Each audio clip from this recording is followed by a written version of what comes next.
Good evening.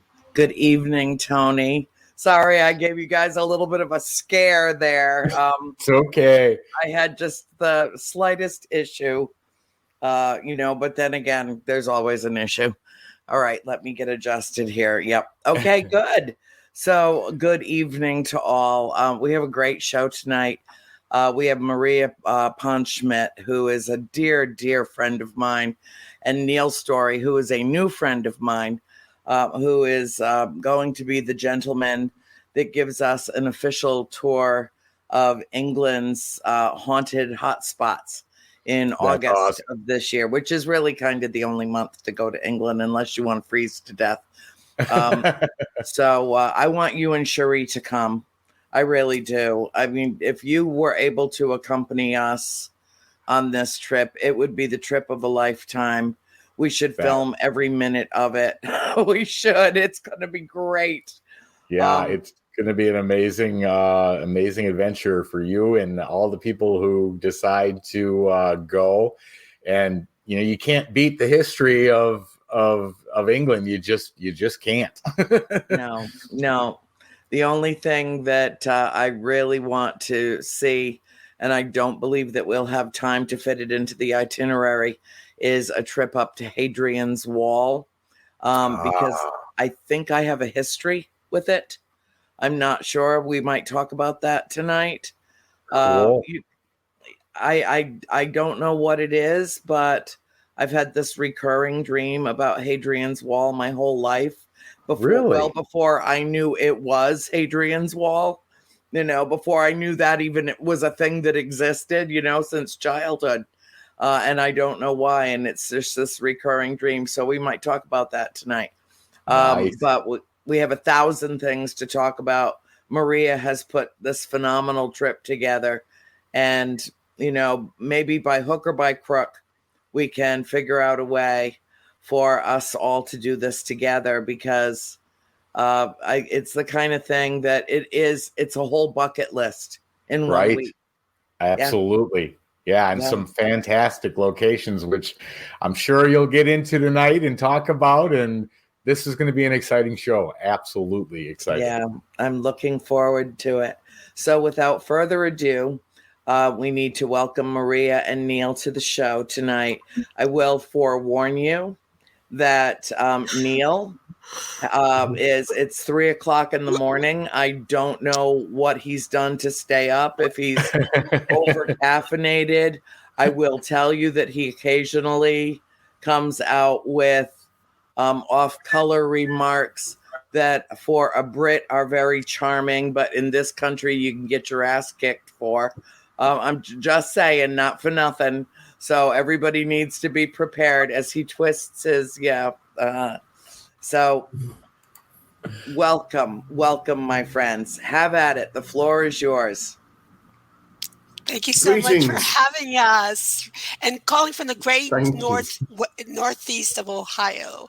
So I need to establish, do we have any FTC rules that we have to be careful with, since we have Neil on the line? Okay. Nothing. So Zero. Everything is okay. I would have been thrown off years ago if that was the case. Good. Come on, we're safe then, Neil. We're safe. He just wanted to make sure he wasn't going to put me in jail or you. Yeah, no. I think sometimes the phrases get changed in translation. So if we come across a sticky British phrase that doesn't translate very well, we need to clear it up there and then, because we don't want to upset anybody, do we? We want to embrace and welcome everybody aboard and show what warm people we are, despite it being a very cold, beautiful Great Britain at this moment in time. But it's going to be warmer in August. Yes, I hope so. It used to be, England used to be known as the Golden Isles because it was always bright and sunny there for centuries and centuries. And then America began our Industrial Revolution, and it literally changed the jet stream.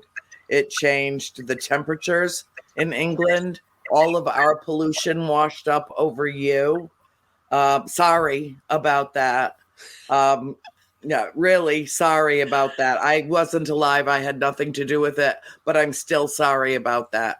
I think, to be honest, the Industrial Revolution in Great Britain did not do an awful lot of good to the ozone either, with all of the factories churning out their coal-fired engines mines, and steam trains. Yeah, I know. But what we're going to do is we're going to explore the very best that England has to offer in terms of paranormal anything. We are going to Stonehenge. We are going to, if a crop circle has dropped, we're making a pit stop. You know, I'm telling you that this is going to be, we're going to do the East End of London. We're going to do a Jack the Ripper flicker tour. We're going to do it all. We're going to do all of that we can cram into, I believe, 8 days. We're going to cram into it because Maria does not require sleep. And she taught me long ago that sleep is for mere mortals. And so we do not qualify, and therefore we can just stay up for a solid 8 days. We're good. You know, I wonder if this is a really good time to get people salivating about beautiful England. And I know Tony's got a video that I would love him to plug in and play for us as an introduction to what we're going to talk about. It might even spur up some good topics. So yes, it's Tony. I'm sure he.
We will do that on the first day. Yeah, on the first day. On the first day, I'm going to be sleeping, getting over my jet lag. Yeah, are you excited? Did that make you excited, Andy? Yeah, I'm sorry it had a few little glitches in it, but I think everybody gets the picture, so to speak. This is going to be, well, you know, the thing that I most appreciate is not only, hi, Randy, not only we've been putting this together now. We tried to do this. Hello, Cody. We're trying to do this for the last 2 years, and COVID kicked our ass. But now I feel like this is something that's going to actually happen. That we're going to be past the pandemic enough that we can safely do this. Helen, come along. All you have to do is go to the website. Maria will walk you right through it. It's the adventure of a lifetime. I mean, it's aptly named as Mysterious Adventures, because the thing is, anybody that accompanies us on this trip will experience all of these things. If it's the first time for them, they'll experience those firsts with me and with, some of others that have never seen these places before. I have not gone to England before. So I've stayed on this side of the globe, and I've waited my whole life to do this. And so to have it, put off by necessity, but then come to fruition in the year of our Lord 2022 seems perfect. And now that everything's opening back up, I mean, we even faced the possibility that some of the sites that we wanted to go to would not even be open. So, Maria, you were so savvy to grab a hold of Neil's story. And yes. Oh my God. That would not have happened in 2021. So That was a wonderful thing. And it was meant to be. And I want to make a mention that this tour, I've got a few tours in this year and next year. This tour is exceptional because it was crafted for you. It takes everything you believe in and want to, to ignite your soul. Annie, this speaks to you. This tour speaks to you. Yeah. And it was a little bit more difficult to do because of that. It wasn't my old traditional stomping haunted grounds, but it involved a lot more of the CE5 concepts. And I'm so delighted and to have Neil with us. That is what makes it glorious and extremely comforting to me that we're going to be led by expertise, historical expertise. Yes. So I would love Neil to introduce himself. I'm not sure if everyone knows me. I'm Maria with Mysterious Adventure Tours. I've known Annie for many, many years, and the curator for hauntedjourneys.com, eventually leading to navigating the world's largest ghost hunt and National Ghost Hunting Day, all kind of bubbled up together and became Mysterious Adventure Tours. Because if it wasn't for all of that stuff, we wouldn't have created this beautiful organization that takes people around the world to explore. Along the way, I met Neil. Yes. And I would like Neil to introduce himself and give us a little peek of his life. I want more than I think we were introduced. Sorry, Alan. Oh, bless. Well, we were introduced by a very good mutual friend of all of ours and many people that are fascinated with the paranormal. A very good friend, Dave Schrader. Dave Schrader, the voice of the darkness, and what a very kind and wonderful soul he is. And he only brings together, I think, the very best of us, those that really have a strong commitment to genuine paranormal research, the quest for answers, the quest, can we get close to the truth? Who knows? But with like Dave Schrader and all of you, I think we can get to somewhere rather special. We may not always find the answers, but we will enjoy the journey finding those stories. Who am I? Well, I'm my qualifications via the University of East Anglia. That's my pre and post grad years. I'm a historian, and it's quite unusual to have a historian who will look seriously at the paranormal. Well, my interest is very much from a point of view of folklore, a legend. What legacies do we have of the past that are told and told again through the oral tradition, but within that tradition are there grains of truth to be found? So over the years, I've written over 50 books, all told. Some of them are more serious history books. Others, I created a series called Grim Almanacs. Now, when I look at the paranormal, the strange and the unusual, I'm always respectful. But I think a little bit of wit, humor, and a love of story is very important too. Because let's face it, how did a lot of us get interested in the first place? Yeah. And it's probably from a loved relative, an elderly neighbor who had these wonderful stories to share, and they would tell them in a wonderful way. So I hope that it's a blend of the truth as we know it and the unknown, and some very, very good storytelling, and where we can explore the great truth and the history behind the stories that we will be telling and investigating. There's more to you than that. There's I mean, that's a really good start, Neil, but you're just, I've spent hours on Zoom with you. Maria can attest to the fact that we've been together for hours. We plan an hour, and we're into hour 3. We go, where has this session gone? It's very engaging. And Neil is just dear heart. And I'm so happy. Not only does he know his stuff, but he lives it, and he breathes it, and he just makes us know how to appreciate it, and that's where it becomes. There's not a dry bone in Neil's body, not at all. Oh, that's very sweet of you. Well, let's face it. If people are going to come on an adventure with us, and this is going to be the journey of a lifetime. We want it to be that good. We don't just want to visit great places. We want some great places to stay, have their own story, their own history to tell. I won't eat rubbish food. I want people to have good food. Yes. Oh, he does that. He says, "Oh, you don't want to go there." That's. I said, but the internet says rubbish. The internet doesn't know anything I do, so I feel like we're protected. Well, we're being guided in the right way. We are in good hands. And I do the last name of the Storey, perfect.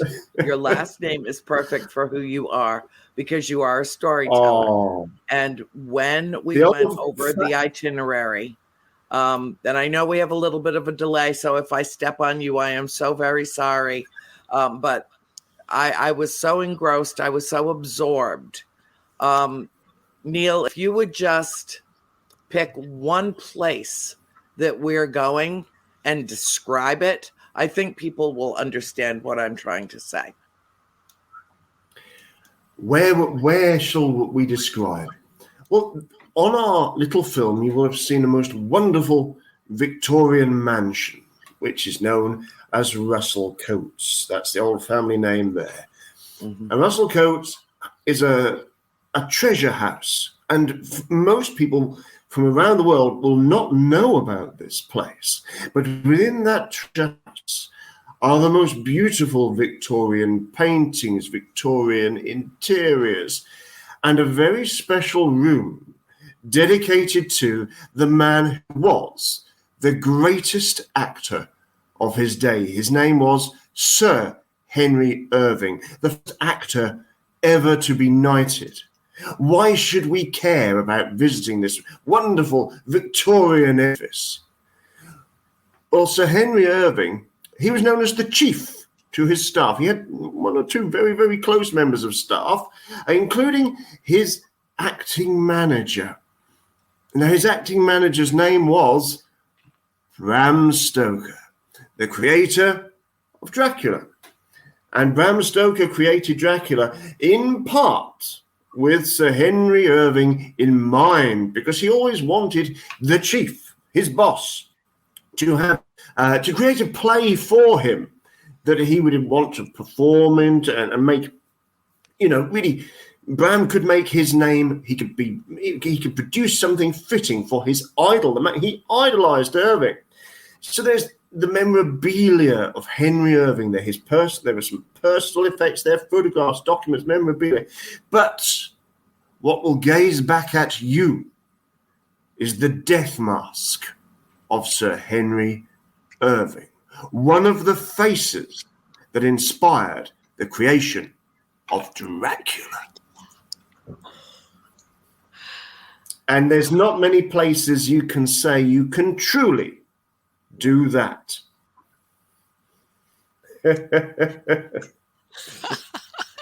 Yeah, you hate doing this for a living, don't you? Well, somebody has to. But what we will do when we're on our tour, it won't just be going to Russell Coates, but following up with that, and the building has a haunted history to it. But a wonderful connection with that. I'm a massive Dracula, and this is the 125th anniversary of the publication of Dracula for the very, very first time. And there's all sorts of tours going around, but no one's going to Russell Coates. Ours will be unique. We will also hopefully be calling in at where Ellen Terry lived. Now, Ellen Terry was one of the very first true dams of the stage. There is a very famous painting of her by John Singer Sargent, and as an old thespian myself, I won't say the name. It's the Scottish play that begins with the letter M. You'll know it. It's by William Shakespeare. Macbeth. And she plays Lady M. Oh, well, upon you say it. But there is the most wonderful painting of her holding aloft the crown, this dramatic scene. And it's in the National Gallery. It's toured around. But she's wearing something known as the beetle wing dress. And it shimmers because they have used the wings of beetles. It's recently been restored. It's cost thousands to restore, and it's on display again. All being well at Small Hive House, where she used to live. Many of her effects, the costumes that she wore, the presence of Ellen Terry is said to be felt through those costumes. But not only that, her rooms are as they were. It's a National Trust property. But she's said to be seen at her dressing table. Her face has been seen at the window. It's been seen reflected in mirrors. So remember, you've got the Henry Irving connection, you've got the Ellen Terry connection, you've got her ghost. So you've got the greatest actor, the greatest actress, both of whom knew Bram Stoker. In fact, Ellen Terry referred to Bram Stoker as her mama because he used to tick her off and pull her into line, and she used to say, yes, mama. So you never know. Listen out for that. And her spirit may be there. Bram's may well be. I know his spirit will be in our hearts. But that's just two little locations. But we're going to be in London. This is where it's going to all start off. It's going to kick off in London. And we will be, if you've got two historians coming with you on that section. You've got me, I'm published on Jack the Ripper, and my dear old friend, Richard C. Cobb, Ricky to his friends, has written a couple of books, very good ones, on Jack the Ripper. So you've got two authors. We're not battling tops either. We have different ideas at times, but not battling tops, but people that know the subject. And why am I not taking you? Well, you'll get fed up with me taking you everywhere. He's a great character in his own right. And I thought, well, why not have the man that knows those streets? We all, a little circle here, we know the stories from books and research for many, many years. But he's out on the cobbles. So everybody with us will be walking the same streets that Jack the Ripper walked. during the Autumn of Terror in 1888. You will see the 10 Bells pub. You will see Christ Church with the wonderful spire and the old park that used to be beside it, where all the tramps used to go and sleep in the daytime. Because at night, the streets of London came alive. Not a lot of people know this. When you look at these pictures of the Jack the Ripper crimes, it's often very misty, and there's next to nobody on the street. You can hear the footfalls echo. Well, the thing is, on the streets of the end at night, the place is alive. Also, number one, on all of the nights of the Jack the Ripper murders, there's no mist. That's no London fog, no smog. There we are. They were clear nights, but at night, the streets come alive. If you try and sleep on the street, you are moved along. And if you have to walk through the night, rather than find one of the doss houses, they used to call that carrying the banner. So if you walked all night, soaking wet, a lot of them used to take the jacket, keep themselves decent, but take their jackets and bits off and hang them on the railings of the park by Christchurch. It was known as Itchy Park, because you'd have lots of the people who were homeless sleeping there in warm daylight, but all their itchy clothes would be hanging around. And Neil, that was such an important part to have. I mean, as American tourists, we all want to do the Jack the Ripper and explore the streets and the stories but there's a special connection here. Yes. Isn't there, Annie? Absolutely. And Annie's in a Flicker was based a lot on that storyline of. So we're going to be able to kind of merge and menagerie both stories into one, where it becomes relevant to the readers of Annie's work, as well as Jack the Ripper. So it's going to be pretty interesting, isn't it, Annie? Yeah. This was not a subject that I could ever have claimed to be particularly interested in. And in 2014, my friend George R. Lopez told me about a dream that he had about 25 years before, a quarter of a century before.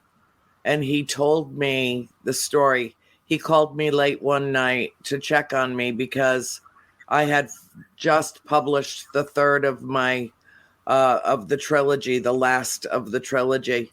And I was having bizarre visions that was it for me, that I had made my contribution and that I would be moving on soon. And I was, really freaked out about that. And I didn't share that with a lot of people, but I did with George. And he called me very late one night just to check on me. And he said, well, let me tell you a story. And at 2:00 in the morning, as I'm wiping the tears away from my face, I said, George, you have to write this down. And I mean, he remembered in minute detail everything. He's truly a very brilliant man. I can't even hold a candle to him intellectually. He's just extraordinary. And he gave me all the details of this story. And I was so moved by it that I convinced him that it had to be turned into a novel. And when he told me that he was not a writer, I said, I am, and I'll do it with you. And it took us, I think, 15 months to write everything, to create in a flicker. And we battled it out and we battled it out. And I swore I would never collaborate as a writer with anybody else on a project like that again. Thank you, Amy. We put our whole heart and soul in it. But the reason that I felt compelled is because, and as a historian, I know that you will understand, Neil, and I do hope you have a chance to read it prior to our arrival, especially to do some comparative analysis with your own study of Jack the Ripper. But thank you, Cody. You're so sweet. it's an entirely different take on the old story, Neil. And the reason that I felt compelled to be a part of it was because if you walk down any street and ask anyone who is Jack the Ripper, they know the answer to that. But if you ask anyone who any of the names of any of the victims of Jack the Ripper were, most people have absolutely no idea about the women who paid with their lives to make him infamous. And so I wrote the dedication of the book to the women of history who make history. And we delve deeply into the background of each and every one of his victims and take the true story and intermingle it and weave it into this intricate tapestry that's part fact, part fiction, has fictional characters, has factual analysis, relies very heavily on the annals of English history, the medical records, the coroner's reports, it was amazing amount of research that went into it.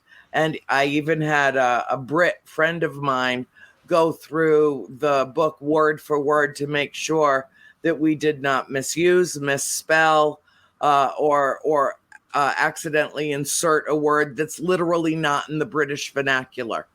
And so we put a great deal of thought and heart and soul into In a Flicker. So to be able to actually go where these events transpired and stand on the same cobblestones, I think will be, in a strange way, a spiritual experience for me. Do you understand? I don't think there's anything strange about that at all. Those of us that know and kind of love England and its historic places, I don't think there's any kind of about it. I think we do love them very, very much. They say that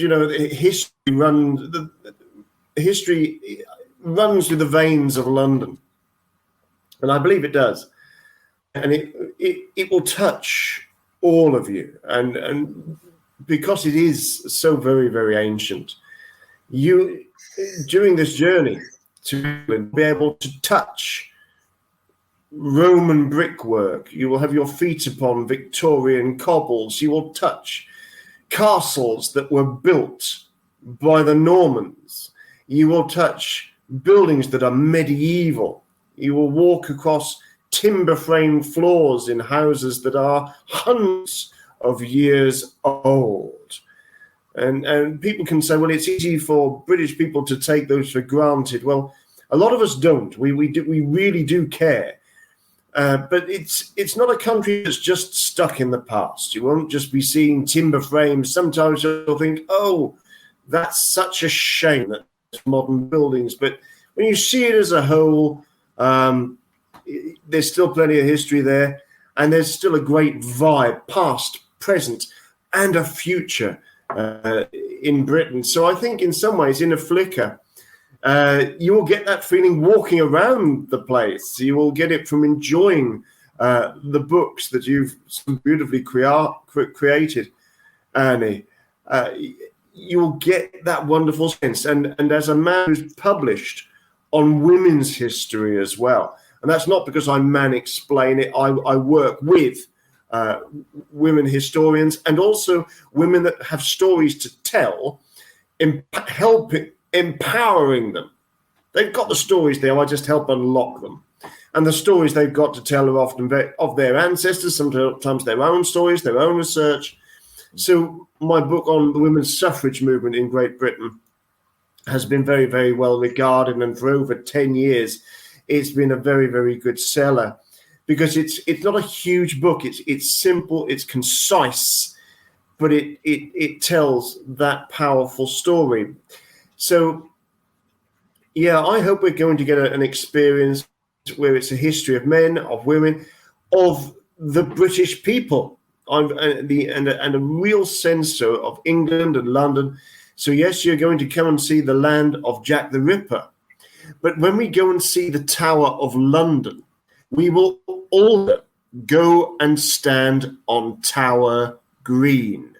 Now, Tower Green is where Queen Anne Boleyn, the second wife of King Henry VIII, was executed. We will stand on that spot. There's a plaque there. We will visit it. We will pay our respects to Anne Boleyn, and you can soak up that history in Tower Green. When you visit the Tower of London, it is history. I mean, it's a Norman foundation. It's an ancient edifice.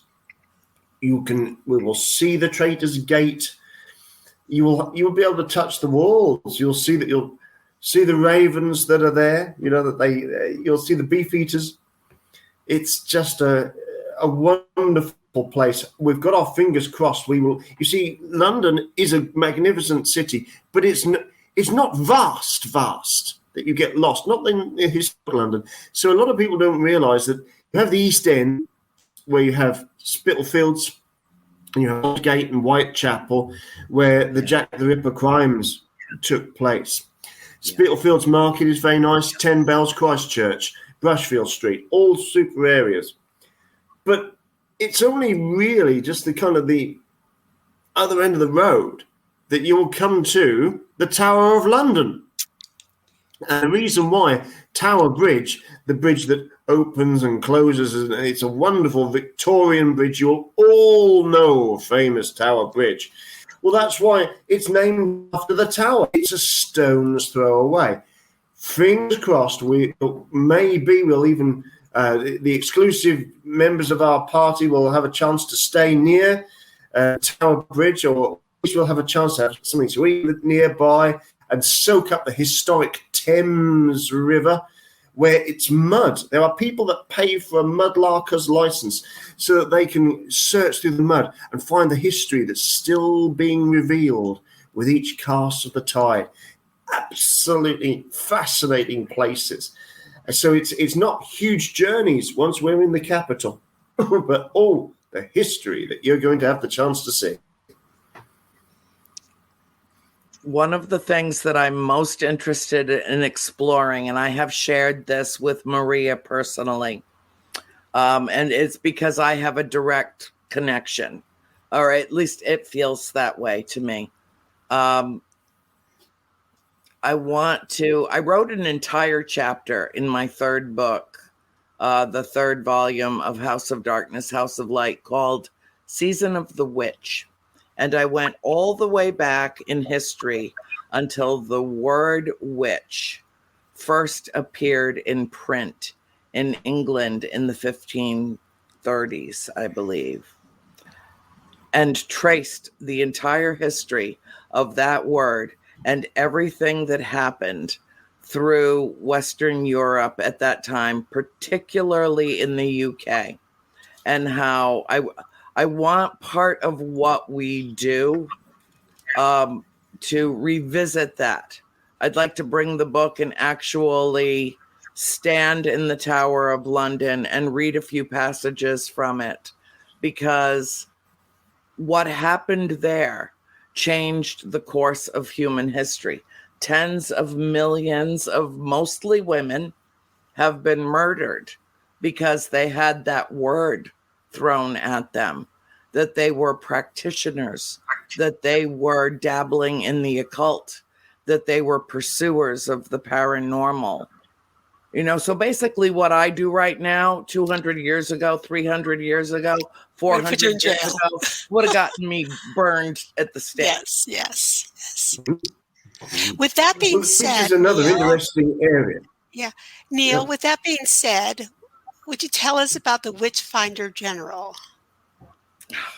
I most certainly will. Thank you. What I would like to add is that when they were prosecuting Queen Anne Boleyn, one of the charges they had kind of in reserve, just in case it didn't go as they wished, was witchcraft. So the Tower is the right place to look at that and to remember this. It began really with something known as the Malleus Maleficarum, which was the hammer of the witches, you know, and it's a guidebook that really told people what to look for and how and why witches should be punished. And there were male and female witches, but it was always, it seemed, who are you going to go after? Well, you go after the marginal women. And quite often you see from medieval society through the Tudor age for centuries, if a woman was widowed, you have to remember there's all sorts of diseases, people died young. Yeah. If you are a poor widow, you don't have the in those days it was very much the male led the house. The male was the protector. You don't have the protector or the status of the male to run that house. Maybe you've never got married. You had an illegitimate child that maybe had a mental illness or a disability that was frowned upon by society because they believed that child had been overlooked by a demon or some sort of evil forces. It was dreadful. So these women would become, they would lose the kind of franchise and become marginal women, living on the fringes of villages where they would earn a living really by what they call hedge witchery. Now, out of times that are tough, out of times that are not civil war or times of persecution, these women are often seen as very valuable. Remember, there's no health service in Great Britain. Doctors are very expensive. And these women were very in tune with nature. So the cures that they could perform could look miraculous. But the minute there's a civil war, there's unrest, there's struggles for monarchy, all of a sudden you will see the witch finders emerge. They can be part of the church. They could be people like Matthew Hopkins, the witchfinder general, who came to the fore at the time of the English Civil War in the middle of the 17th century. Now, where we will be going once we progress out of London, we will be going through Essex. Now, Essex is where Matthew Hopkins, the witchfinder general, he's born in Mistley, which is not far from Manningtree. He was known as the hangman of Manningtree. And we will be making our way to deep into witch country in Suffolk. And in Suffolk, we are going to visit the wonderful, it's really a Norman foundation. It's wonderful. It's Orford Castle. And in Orford Castle, that is where they used as one of the scenes, and it's quite a feature in the film Witchfinder General, starring Vincent Price. And they filmed around the Lavenham area and Melford. So you will be going to the fictional Witchfinder General area from Vincent Price. It's also the real area where there was the persecution of witches. Witches tended not to be burned in England. In the film, they show them being burned. That's more Scotland. In England, a witch will be hanged by the neck until she be dead, then taken to a crossroads and buried at that crossroads at dusk with a stake driven through her chest. Horrible. So we will be in the heart of witch country when we visit Orford Castle, which is also haunted in its own right. Mm-hmm. The chamber, which they used to film some of the last scenes in Witchfinder General, it's not a film set, it is the chamber. The atmosphere of the place, this round room, it's uncanny and it's strange, and you will be fascinated by that. But also, while we're there in Suffolk, we will be going to Oh, by the way, at Orford, it is where one of the few well-attested accounts of a merman can be found. It's a fantastic place. It said it's in the medieval period, but it's in some of the early tracts of a merman that was out at sea off Orford. The fishermen caught him in their nets and they brought him ashore. And there are depictions, which are very interesting, of cryptozoological creatures in many of the churches around that area. So you'll see woodrows and wild men of the woods. These quite magical protective figures, often seen as quite, almost like, look a bit like a little tiny, a much shorter Sasquatch with their clubs. But their imagery, with the green man imagery, is incorporated in the decoration of the church. So pagan and early Christian, it's absolutely fascinating. And mention, and just to clarify, because I clarified with Neil, I says, did you mean mermaid? No, he said merman. Man. Yes, which is the way we prefer it, right, Annie? If we're going to have a mer, might as well be a man.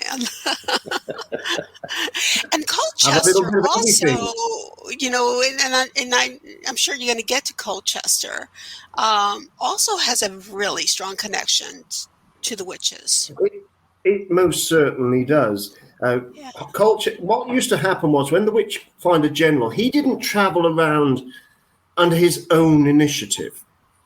The Witchfinder General would be called to a place to put witches to the question.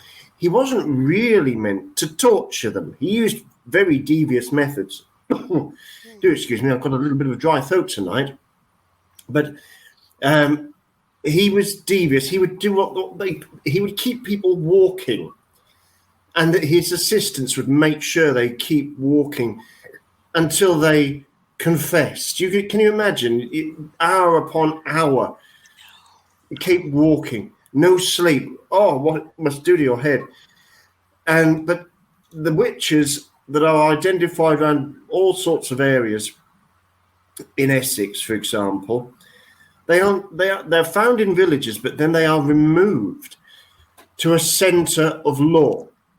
So what they used to call a toll house or a jail, and the holding cells where the witches were held, the dungeon in effect, underneath Colchester Castle, is still there. We will be going down to see it. And in fact, that castle is so ancient, and we will get down to the lower levels of the castle, you'll see the strata in the dungeons. It has a black line to it because Queen Boudica fired the Roman centre of Colchester. And where that fire took place, all of it, all the flames and the burned areas has been compacted down. And you could see that layer in the dungeons of Colchester Castle. You'll be able to touch that. You'll be able to get down into those dungeons where the witches were held. And it was a very strange story that's told of a witch that sent a small creature. You see, witches were often older women. Now, in those days, a woman of 40 or 50 was often considered an old woman because they used to call them, the phrase was, not my phrase, the phrase of the time, gobber-tooth hags. And these poor women would be put down there, and they were said to have little creatures that they could send out to carry a curse, a sickness, a disease. These little creatures, not necessarily her familiar. These are small creatures, maybe a stoat, a weasel, a mouse. They were the little creatures that did her bidding. And that is where the phrase, if you call an elderly or a mature lady a horrible old biddy, then that's where it comes from, because she sends her bids to carry her curses to other people. And there was said to be a bid spotted from one of the witches leaving it caused consternation amongst the jailers, the jailer and the staff. at Colchester Castle when the alleged witches were held there and were put to the question by Matthew Hopkins, the Witchfinder General. I will be fascinated to hear your vibrations and feelings from that visit, Annie. You read my mind, Neil. You read my mind. You might be on the other side of the world right now, but you picked up on exactly where I was going with this. And that is that I would presume that the majority of people who join us for this mysterious and phenomenal adventure that we're going on are empaths, sensitives, people that are tuned in and turned on to the paranormal in a way that is deeply emotional. And I think that what we're going to find is that, yes, we're going to have a wonderful time having these experiences together, but I would not be surprised at all that there aren't going to be tears shed, real feelings of connection, particularly with these women who suffered in life to the extent that their death was a mercy. It's amazing to me the myriad ways that humanity has figured out to torture and kill each other. And, if we're going to be honest and open and forthright, or as you say, straight away in Britain, then we need to talk about that. We need to talk about the fact that we're going to be visiting places where, we're places that are hundreds, if not more than 1,000 years old, where many people have died, where many spirits reside, where we can literally feel the ancient history that we will insert ourselves into and become a part of for those moments that we capture on site there. And I wouldn't be a bit surprised if we didn't gather some serious evidence during the course of this trip. I would be shocked if that didn't happen. I agree. We can read history books. We can see videos and, movies, documentaries, films, etc. But to be able to touch those walls and inherit that energy cannot be replaced by a book or a film. That is the personal connection. That is a personal experience that we get by being there and feeling what they felt and the energy that is still there. Because with all this agony and all this torture and all these, romances, whatever the incredible, powerful feelings that folks have in life, these things remain as remnants to those experiences. And to be part of that in that way is, I just find it's extraordinary. There's no way that we can avoid encountering some residual energy from these places. I just don't see how you can go there and not feel something. Especially with our culture when we visit. We all have that same acceptance that the energy is there. And when all that collective energy goes into a room, and we listen we listen to the stories, we feel those stones, we feel the air around us.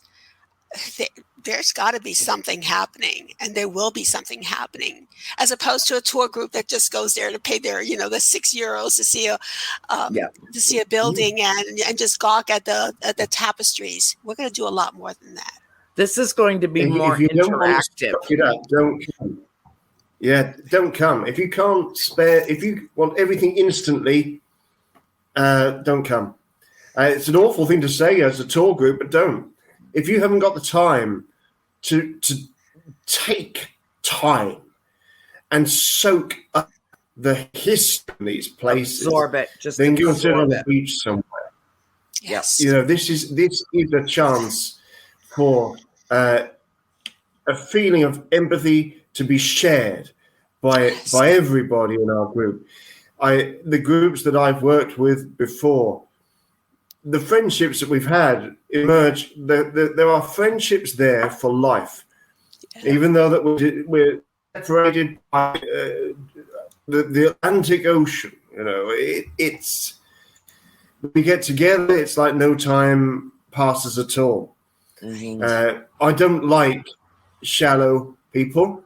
I make no bones about that. If you can't share a feeling of empathy and that journey, or even if you're not feeling something yourself, respect that other people might just feel something that you don't. As long as you care enough to respect people's space and I think you'll have a great. Some places will be like the Tower of London. It's busy. There's always busy. London's busy. But there's still some quiet places in the East End. Although I'm not going to take you ladies up the back alleys. You know what I mean? You know what I'm saying?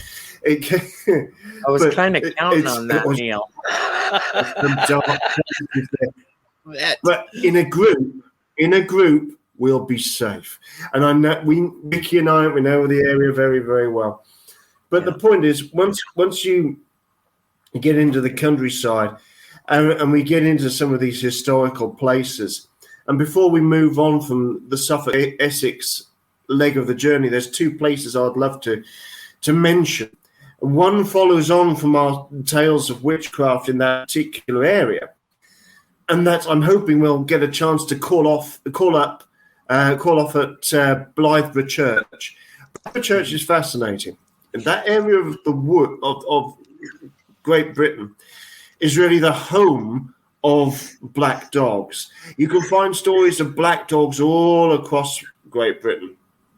But the oldest stories, you'll find them in Norfolk and Suffolk. And in 1577, this is when the black dog came to a town called Bungay, went into the church, bounded up the aisle, and people were drawn up in the pews. And it was like something electrical almost touched them. But remember, this is 1577. Could it be ball light? Who knows what the phenomena was, or was it a demon? But there was also, not far away, at Blythburgh Church, the old interior of Bungay Church is long gone. It was burnt out years later. But Blythburgh is untouched. Well, there are a few musket shots from soldiers in the Civil War that they shot at the angels in the roof. Otherwise, it's unspoilt. And where the dogs, in some cases, there are two dogs that went through at Blythburgh. The priest sent the dog on its way. And as it ran out in the fear of the holy man's words, it scrabbled up one of the doors and then went out the other door that flew open suddenly amongst the storm and tumult outside. And then you won't believe it, it just burst into a cloud of sulphurous air. The very marks made by the claws, said to be made by the claws of the devil dog at Blythburgh Church, have been on that door for 500 years. I believe that's older than your country in its modern state. Don't start getting into that whole Revolutionary War thing with me, because you lost the first time and you'll lose again. Okay. I'm awfully sorry about the White House debacle. We did successfully burn that down, and I'm what can I say? That's not something to be proud of. Okay. I'm not yourself about that. And you still owe us for a bunch of tea also. Yeah, we dumped all that tea in the harbor. We all need that back. The pond and take these issues war and conflict makes me very, and it's part of history. Yeah. So anyway, the point is that we will be able to touch the scorch marks, not of the rocket's red fiery glare, but the scorch marks of the devil dog itself on the church door at Blytheborough. Let me ask a question. And okay, I'm in class. I have a question. Arthur Conan Doyle wrote one of the best stories I ever read in my entire life called The Hound of the Baskervilles. Yes. Was there any correlation between the mythology, the stories of the Black Devil Dog and the Hound of the Baskervilles? Yes. Did he integrate that into that story? Yes, I can. The chapter and verse of Sir Arthur Conan Doyle, he was a doctor, a medical doctor, and he was sent out to what's known as the South African War, the Boer War, 1899 to 1902, and he was sent out with an ambulance train, and while he was out there, he did some war correspondent work, but he contracted enteric fever. He was sent back to Great Britain. And to recuperate, in those days, there was an awful lot of take the air. This was the notion of it. Take the air, gentlemen and ladies. Yep. So there was no finer air than the East Anglian coast. And in fact, the Norfolk coast that was enormously popular at that time. And with his friend, Bertram Fletcher Robinson, who was the editor of Vanity Fair, the pair of them came on a golfing holiday to the Cromer Sheringham area of Norfolk. And it was while they were there that they heard the local story of black shuck. Now, black shuck is a word that can be traced right back to the Saxon word suaka or skuka, that means demon or devil. So Sir Arthur Conan Doyle was inspired by the story of the great fierce black dog of that area. It's a real powerful tale in East Anglia. They also say that Cromer Hall, home of the Abel Manners family, does have tall, sort of small, short spires, tall chimneys, and that's very akin to the description of Baskerville Hall. And they give the little twist in the tale that their coach driver on his visit his surname was Baskerville. And Doyle rather liked that, and that's where he got the name from. So, but whether that's a twiddle too far, I don't know. But what I do know for sure is the visit was to East Anglia, it was to Norfolk, and while he was in Norfolk, this is where Bertram Fletcher Robinson and Conan Doyle heard the story of the Black Dog. So you will be soaking up that atmosphere. And if you enjoy the ghost stories of M.R. James, really one of the fathers of the modern English ghost story, that's real 20th century ghost storytelling. M.R. James is a classic, so you will be in his territory with stories like Whistle and I Will Come to You, a warning to the curious. When you look out across Walberswick marshes from Blytheborough Church, which is a magnificent medieval church in its own right, with gargoyles, and it's just magical. But then we're not just doing ancient, lost, forgotten history. When we are still in Suffolk, we're going to be looking at something it's on the Suffolk-Essex borderlands. We're going to be looking at Rendlesham as well. The Rendlesham Forest Mystery. Yes, that's, I think that, the last time we had a meeting about pulling all of this together, Neil, I think I told you that when Maria first approached me about this, she wanted, as she mentioned earlier, to touch on everything that is profoundly important in terms of my own research, my own historical endeavors, my desire to know more of England. Yeah. And the reason I've never been to England truly, is because I've always been afraid that if I go, I won't come home. There is my draw, the draw that I feel to your homeland is so intense. I dream of places that I've been in England. I've not been to England. I've not been to Ireland or Scotland or Wales or Northern Ireland. I've not been to the British Isles. I've not been to the United Kingdom. And yet I have lifelong dreams from when I was a little child, before I even knew what Hadrian's Wall was. And a few years ago, my mother started getting deeply into our ancestry. And we found out that, actually through one of her cousins, found out that 6 members of one family are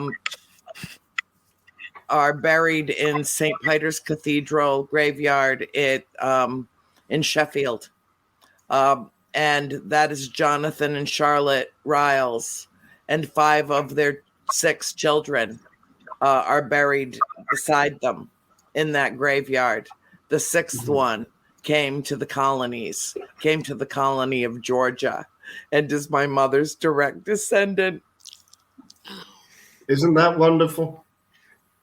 But don't you think that it is a special thing, and all history aside, the thing that unites us is our common bond of blood, that we will find our ancestors have the Celtic blood, the blood of the Danes. Yep, Celtic right here. Clan Buchanan. And my mother comes from Clan Buchanan in Scotland. You see, it's in our blood. It's and in I dare say many of DNA. It is. It is. And that's why you will feel that call, that long to be here, because this is the land of your home and of all the people that will be on our tour. I dare say we'll have some blood, but even if not, it doesn't matter. Can we be part of it? And we can make a bit of a joke about the differences, as you will always get when people from around the world get together. But we'll just call them the Muggles. They can just be the Muggles. If they don't have a drop of British blood in them, they'll be the Muggles. You know, and we're the ones where I would be amazed if there isn't. I know it. They got around for generations. They got around. Yes. Oh, isn't that the truth? They went to China. They went to India. They got around. Australia. The thing that I've allowed myself to get so excited about doing this, because last year, Maria, you know, I thought, COVID's going to kill this. Predicted it, yeah. You know, absolutely. And then like just before is when, you know, I mean, we're into year 2 of this now. So, you know, I feel confident that we're going to be able to do this safely, that we're going to be able to do this in a way where, you know, we're not at all infecting each other with something. And, you know, this is going to be, it's almost going to be like a coming out party, you know, coming back to life. And the UK concurs with you, you know, as far as the embassy and the health departments. And now, fortunately, if you can show proof of vaccination, you don't have to endure the testing pre and post. I've got my card. So I know. And that's going to, you know, avoid an extra little jab up the nose to see whether you're infected or not. So those that are vaccinated have full access to the UK, where we didn't have that a few months ago. Even just a few months ago. That's exactly. Right. So this is all taking an evolution. Now we're opening up the UK is opening up to the world again, and we're so happy about that. So the timing on all of this has been incredible. We met Neil. The COVID is tempering down. The access to, you know, back and forth entry is simmered down a little bit and making it much more comfortable. I refuse to take a tour where we have to, you know, stay quarantined for a week before and after. That's not a tour. No. That's not a tour. And so we had to be patient. And with that patience, we got a gift. So we're and places that are open. The doors are open without restrictions. Yes. Including the sanitizers. Most places have the sanitizers on the door. I had the delight today of going out without having to book and just walk into a pub and have a very nice meal with my partner Fiona. I just enjoy a good pint and a delicious bite at lunchtime. It was just heaven. It really, we felt safe, clean, very tasty too. It was lovely. Yeah. Well, isn't that a wonderful blast from the past? What we have been through, as a world society, our lives have been turned upside down for more than 2 years now. And we've had to adjust and relearn some behaviors, and to be able to step back into what was our former life that we took for granted. I don't think we're going to take each other for granted anymore. No. I think that that's a very important lesson that we've all learned from COVID, as we've all been in the same boat together, a big ass boat, all of humanity. But life is short, and it can be fleeting. It can be tenuous. And we've all had to stare our own mortality in the face simultaneously and think about, what happens if we contract this deadly virus, and for us it's deadly, or a member of our family. And so it has been not the elephant in the room. It's been like the comet in the room. It changed everything. Everything changed. This is the paradigm shift. But on the other side of this, I think that we will have a deeper appreciation of each other, a deeper appreciation of spending time together, doing events like this, where you're not only taking a guided tour of, the antiquities of the world, you're building new friendships, you're making permanent memories, you're sharing it with countless thousands of others that for whatever reason couldn't make the trip with you, but we've got Facebook to blast it out on and make little videos and share it with people. The privileged few that will get to be on this, I know it's a limited number of people that we can have. Those privileged few, it will be life altering. I really do believe that, life altering. And one of the things that I told Maria, Neil, was I could not go to England without going to Stonehenge, that I could not do one without the other. I wrote my first book report when I was 10 years old, and it was about Stonehenge. It was the first thing that I ever gravitated to intellectually, but emotionally. The moment that I discovered that it existed as maybe 7 or 8 years old, I read everything that I could about it. I am drawn to it in inexplicable ways. And to Wiltshire County, where the crop circles drop. The vast majority of them drop there. There's something that is calling me home to have this experience. Yes. I agree. But what a lot of people don't realize is that Stonehenge doesn't stand in a featureless landscape. Right. Only when you visit that and you look around and you see the ancient burial mounds dotted around that landscape, then you'll find out that there are other henges nearby, nothing like Stonehenge, but they have been discovered through archaeology, including wood henges.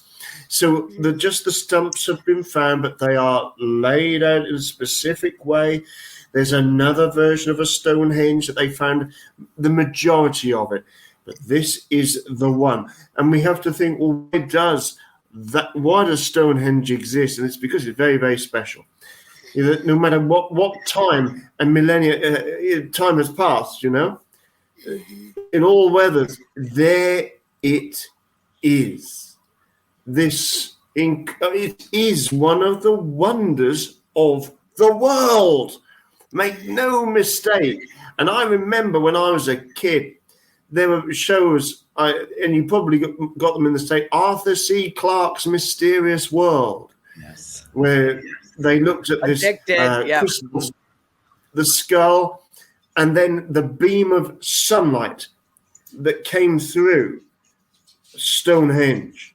And that's one of the things that started my fascination of, and not just me, I'm not unique. It captured a generation's imagination, a desire to investigate the mysteries of the world. I used to love, I used to love Arthur C. Clarke. I've also seen subsequently in the series In Search Of, that back in the day the versions I've seen was presented by Leonard Nimoy, who was a very fine actor. He wasn't just Star Trek. If you actually see Leonard in Mission Impossible, he's probably the greatest James Bond we never had. He's very versatile, very erudite and intelligent man who funded this show about researching the unknown. And you compare the way these shows were presented back in the day, they still they stand up well. And yeah, that's our journey, isn't it? It's our time from the 60s and 70s. We saw the birth of modern TV documentaries into the mysterious and the strange. And now we my granddad always used to say, boy, enjoy your money, you can't take it with you. And I think he's right. I think COVID has taught us that. Yes. Yes. Yes. Absolutely. You might have a few bob in the bank. Well, take that leap of faith and that little bit of bravery that making that huge journey needs some time. But do it. Oh, for goodness sake, what else are you going to talk about? What else are you going to spend your money on? Come on. Just do it. Why not? What a journey of a lifetime. You'll be boring all your friends rigid for the rest of your life with it. Come on. No, you make all of them jealous that they didn't come. Will they? They're going to love it. They're going to love hearing what it. One of the places that I cannot. Yeah, we have a delay. I apologize. One of the places that they're going to love what you're going to say. They're going to love it. No. One of the places that I'm extremely excited about visiting is what they call the key to England. The majestic Dover Castle on these beautiful white cliffs. How amazing. And people just don't know about these cliffs and how this castle is strategically positioned there as the key to England. You have to think that soldiers, sailors and airmen, all service personnel, when they come back, or if you're a true-hearted English, British person, see those white cliffs when you come back across that channel really is something special to behold. You think of the journeys of exploration that set out around the world, but when you come home and you see those white cliffs, it's beautiful. And there's a castle right on top. Dover Castle, which it's a castle. It's got a keep. The castle is beautiful, very well preserved, but it's not just a castle. You will not just see. We're hoping to get there, so we time it. We'll have a look around the castle. I'm going to tell you about something else about the castle in a moment, but then we'll watch the sun go down near the White Cliffs of Dover. And when the sun goes down in the summertime, the cliffs look like they sort of go a golden colour. Oh, it's just beautiful. But when we're at Dover Castle, yes, we'll have a look around there, but the important place is inside those white cliffs. Yes. And we will be going deep underground this is where they started off as stores, but then they kind of carved them out. And in World War II, that's where Admiral Bertram Ramsay, he ran Operation Dynamo. Now, that was the evacuation of British and French troops from the beaches of Dunkirk. And when they brought the troops back, there was a hospital put in the area. There were control rooms. There were thousands of lives dependent on what took place in those walls. But those tunnels, I mean, they're well over a century old, before World War II. So you've got all of this history, a dramatic history, a military history, a Gate of England history. There's a famous photograph of Churchill standing, watching with other military officers, the Battle of Britain taking place over the Channel. And you'll walk past that very spot. You'll actually see it, where Churchill observed the Battle of Britain taking place over the English Channel during World War II. Your feet on this journey will touch history. You will walk in the footsteps of history. Mm-hmm.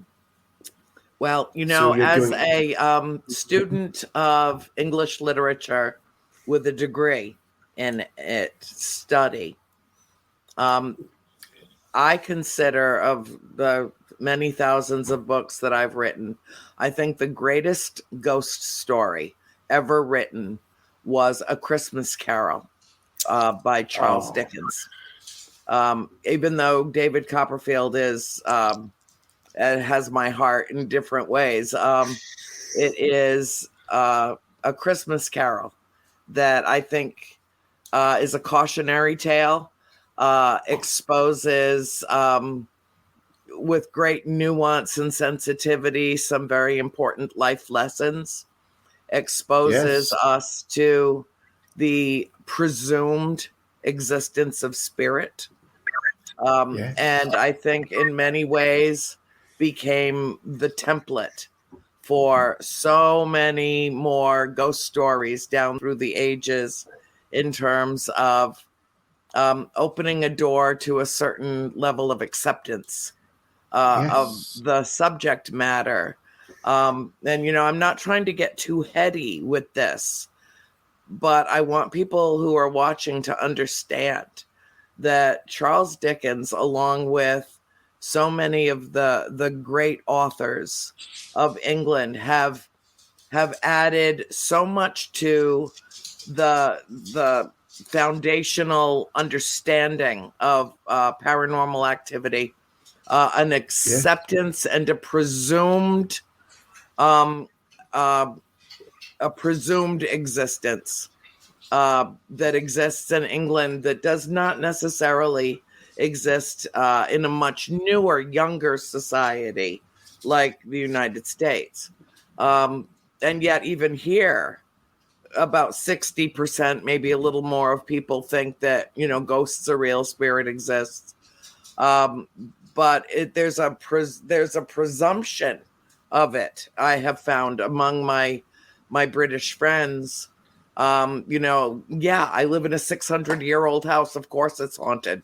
They're not problematic, but, they do pop in from time to time, and, and this is what happens and that what happens. And, there's a comfort level, I think, in England with this subject matter that we don't necessarily always find. Totally agreed. And look at the Christmas Carol. Who taught the lessons? The spirit of the past, the spirit of presence, and spirit of the future. They were spirits that taught it. And how much more reverence can you give that, Yeah. Yes. The valuable lesson of kindness and generosity. Keep Christmas in your heart every day. Yeah. Absolutely. And it is a wonderful thing to carry in any heart, is kindness and a bit of humor. It goes a long way. But above all, it's kindness. And I think you'll feel that in England. I should not everywhere you go in the world, there's good and there's less good. There are some downright unpleasant people in the world, but I think. Well, they're not coming with us because I'll write off our double-decker bus. I want nothing but light and love, damn it. Nothing but light and love. That's it. Well, as Shakespeare said, we few, we happy few. And we will not just be a band of brothers, we will be a band of brothers and sisters on this journey. Yes, we will. Something we have a common core. We have a common core, and I think that's what's going to mold this, this experience. I call this an experience. I don't call this a tour. I call this an experience. It says tour. It says tour right there. There it says it. All right, I'll change it. Change it. What I think would be also interesting is that people can investigate ghosts in quite a natural way. Yes. We don't need, I mean, by all means, if you've got recording equipment or whatever, do it. Yeah, but essentially, this is an organic experience. Maria is absolutely right about that. I want to, if I might, call in my dear friend and producer, Tony Rathman. Tony being well-seasoned in the paranormal and having traveled. He's up on the Alps. Have you noticed? There he is. He's in Machu Picchu. Machu Picchu. Oh, sorry. And that's my another destination we need to go to. Yes. Because I know, I'm sure, let me put it to you this way. I'm sure Tony has only put up a small fraction of the comments that we've gotten on the show tonight. I feel certain of that. Absolutely. Only a tiny fraction. Yes. And so I wanted to bring him in. Neil, I want you to get to know Tony as well, because we will do this again one more time before we, hop the pond. I want him to be able to ask you any questions that are burning in his consciousness about this trip as well. Well, so many of them, and you guys touch such amazing topics. But I guess not only from a historical perspective, Neil, but maybe from a paranormal perspective, if you had to choose the one location that you're going to visit on this tour that you think maybe the one highlighted place that produces the most activity or has the best chance of somebody experiencing something above and beyond, what location would you choose?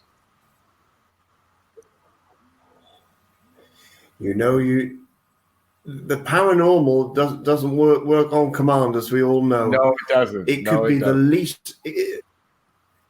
But where will I take you for atmosphere? Well, I'm a man of East Anglia.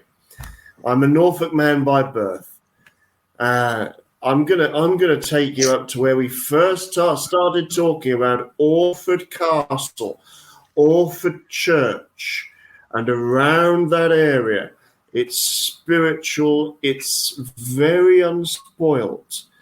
And when you stand in a medieval church and churchyard, as well around that Blytheborough area, that Suffolk area, you're in which country? Folklore, legend, unspoilt countryside. If you don't feel something, then you can't have much of a soul. That's all I can say. Even if it's just the sheer sense of history as you stand in the centre of Orford Castle, in this vaulted room with all of that history around you. I can't experience it again. I've never failed to feel.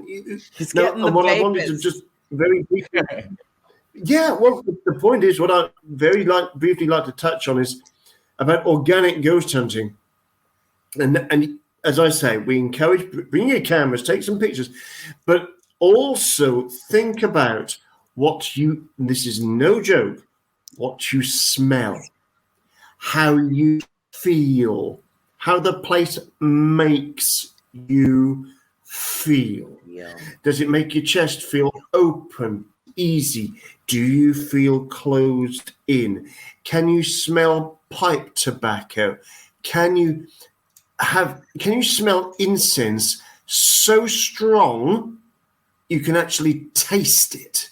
In your hard palate. These are all experiences that I have had in various locations that and I'm not going to tell you where I felt them.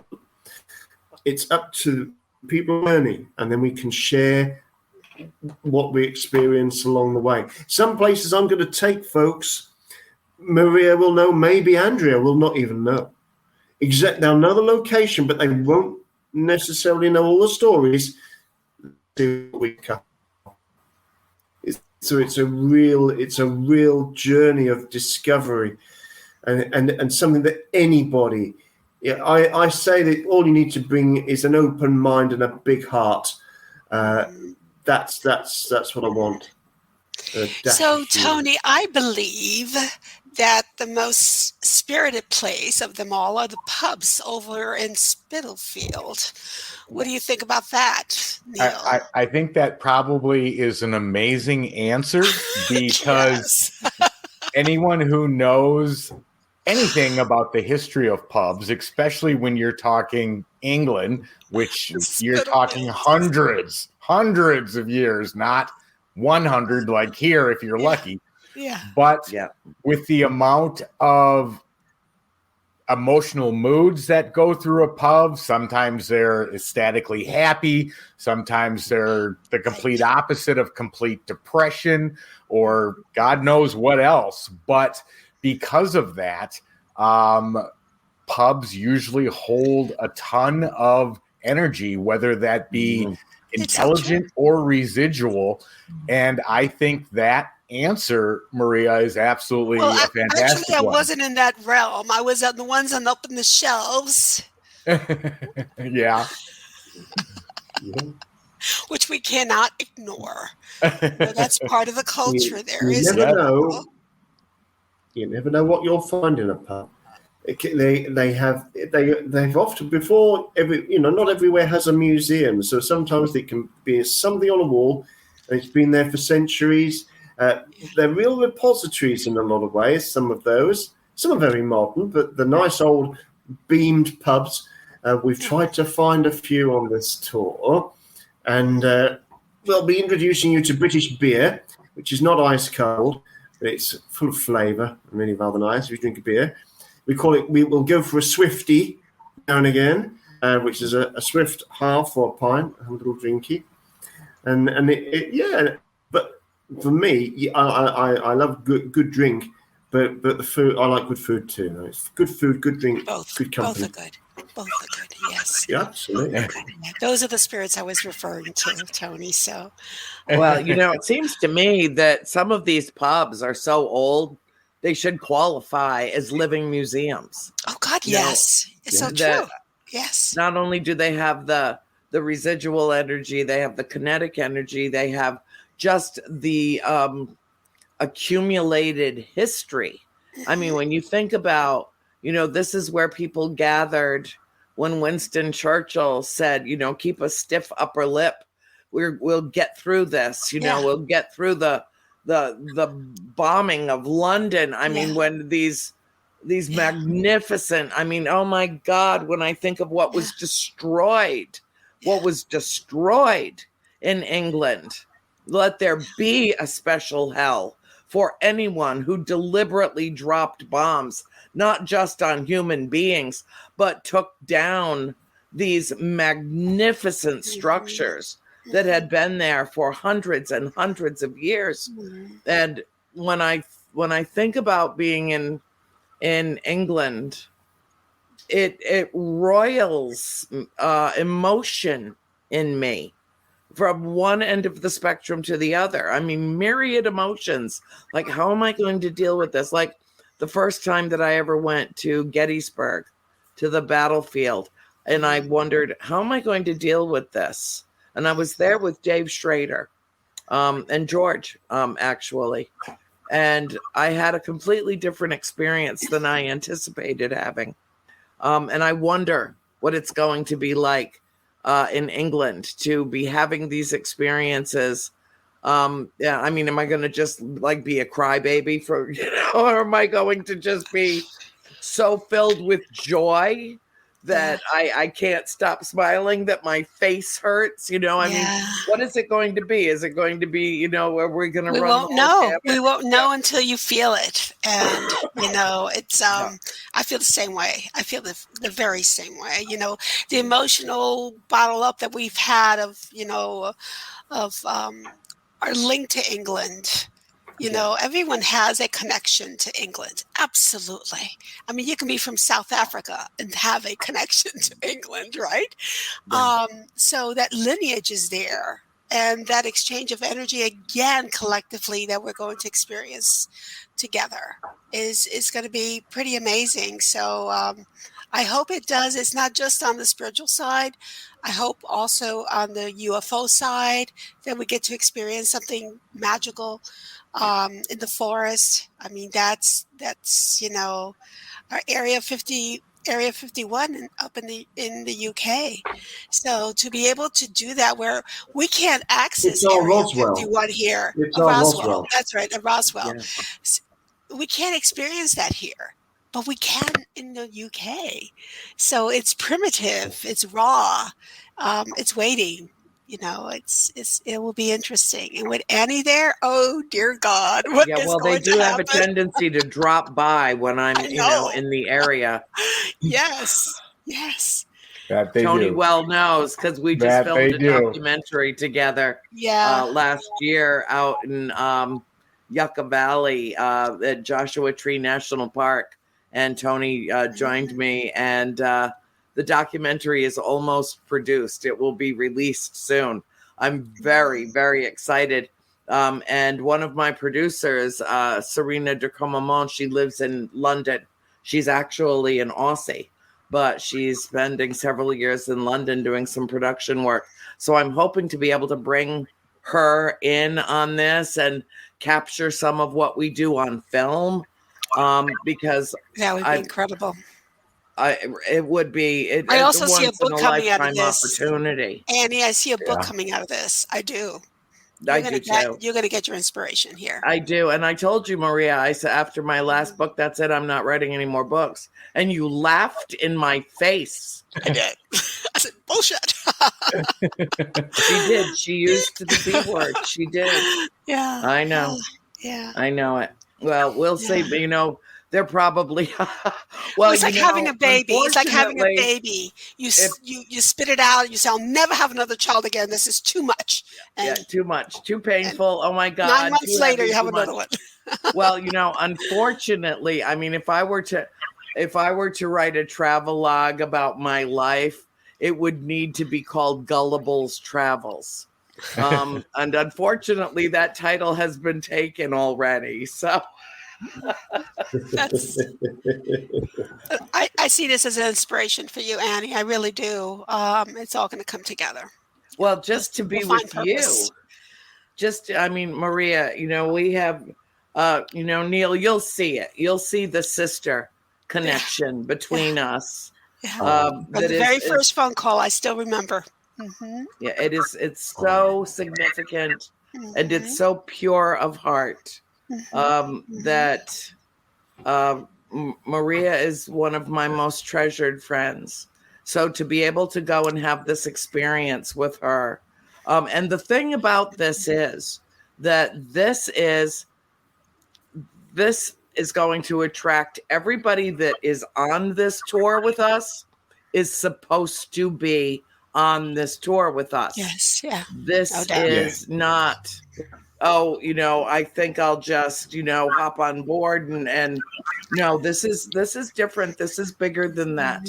You got to have purpose. We have to have purpose. Yes, purpose and reason and meaning to all of this. And so I feel certain that anyone that gravitates to this trip is doing so because They feel an inner longing, in much the same that I've experienced, wanting to go to England, a longing to gather together birds of a feather, to flock up in a way that we come to recognize by the end of this trip exactly what the meaning of the phrase kindred spirits is. Yeah.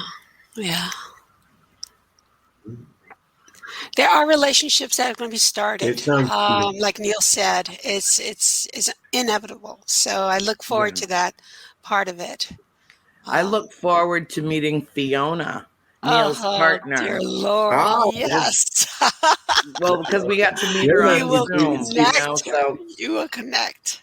So, Tony, 4 in the morning here. She's fast asleep. But Fiona is she's my Daphne. Yes. She's my beautiful Daphne. But my God, Daphne. Yes. She's got her head screwed on. Lovely. Stay up all night and hang out with the Yankees. The Yanks are coming. So, Tony, you're going to have to work out a way to come on this trip, obviously. I am. As soon as this broadcast ends, I'm going to talk to my wife. Okay, good. Fantastic. Nothing could, please me more. What an experience on so many levels. I mean, just the enrichment of the history, the food, the drinks, the culture, you couldn't walls. You're right. You couldn't take a trip and encompass more intriguing, fascinating history knowledge tour if you tried, let alone the possibility of who knows what paranormal and everything in between. But it's an experience that, once in a lifetime. Yep. Except that I don't think it's going to be just once in a lifetime.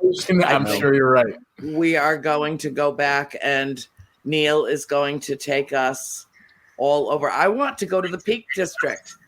I want to go to Sheffield. I want to go to Derbyshire. I want to go to Manchester, even though I have friends over there that say that it's just a swill hole and to avoid it, like the Black Plague, which is one of the places that the Black Plague actually began.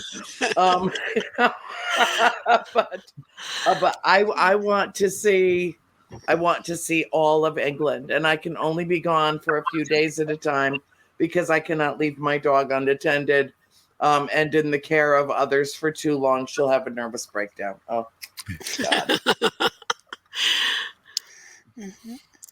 So you'll come over. We'll get you to Hadrian's Wall one day, and we'll come to the north, because this will be a wonderful swathe of a little bit of East Anglia and southern Britain, because with the Coates Museum, you'll be down onto the classic south coast that the Victorians loved so much, and good old chunk of London.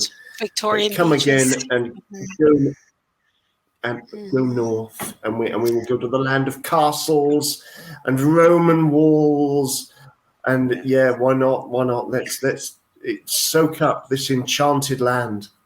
Together. Well, it'd be great. And that it is enchanted. And that's the thing, Neil. It doesn't matter where you go there. You are steeped in history. You don't have to go to this castle or to that graveyard to have an experience over there. All you need to do is just be open to it. That's it. And I suppose the same could be, true for, we all live on the same planet, and it's every place on it is equally the same age, but it is the civilization, it is the culture, the advanced technology for its time that, think about the aqueducts, the Roman aqueducts. Think about, how the hell did they build Stonehenge? And did we have help? Yes. Did human beings have help building Stonehenge? These the are stone's not pivotal local. questions. The stone's from hundreds of miles away. Yep. So how on earth did they get it there? There are suggestions how, but these are huge stones. Why did they get them? Right. It's incredible.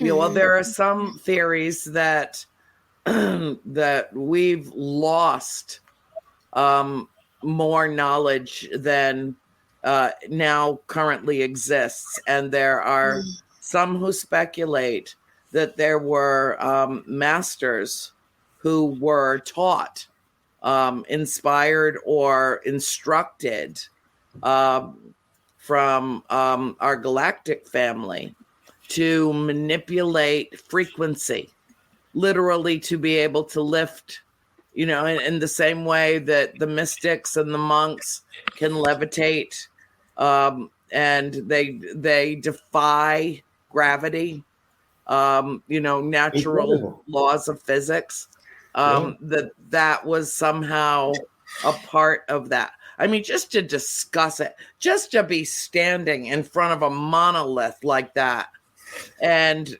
have that discussion with people is, for me, the definition of a life-altering event. I'm going to ask Neil, if I may, of all the, and you've been around all of the UK, Scotland. I've been around. Yes. Of all the places, which one has grabbed your heart the most intensely? I can answer that. Wuthering Heights, the Moors. Wuthering Heights. I'm telling you, that's it. Right? Am I right? Okay. The romantic speaks. Yeah. The Moors, the Wuthering Heights are pretty good. But for me, Whitby in Yorkshire. Beautiful, unspoiled. It's a fishing town that was visited by Bram Stoker on a holiday with his family. And he went up a few days before, and it's where he plodded around the churchyard, the same churchyard you can still plod around. And on another visit, on another time, I would love to share Whitby Abbey and more Dracula stories, because I think we will certainly have some. He's a fascinating character. Stoker is just finishing my new biography. Yeah, just amazing man. Everybody knows him as the author of Dracula horror movie, but that's not Stoker. Oh, Stoker's no, that's a one-dimensional depiction of a multi-dimensional person, and actually a brilliant author. Very empathic. Everything he got of his life, he put on pen. Very incredibly empathic. So good. And also, his understanding of women was quite remarkable, because he actually wrote in the voice of a woman in a convincing way, in an age when there was an awful lot of misogyny around, and to write with the sensitivity and feeling that he did. Probably as influenced by his mother. He had an incredible relationship with his mother. Did you just use the word misogyny in past tense, as though somehow that has ended and gone away forever and ever? Amen. I don't believe. What universe do you live in? I don't believe we've lost all misogyny today. But it was a society where the role of women was oppressed. Yes, but there were absolutely some remarkable women that would not put up. And do you know, one of the things that I found when I was researching the women's suffrage movement, that goes back far further than many people have realised. You see, there was this chap by the name of Tom Paine, and he wrote this book called The Rights of Man. Tom Paine came from a town called Thetford, which is not a million miles away from where I grew up, Norfolk.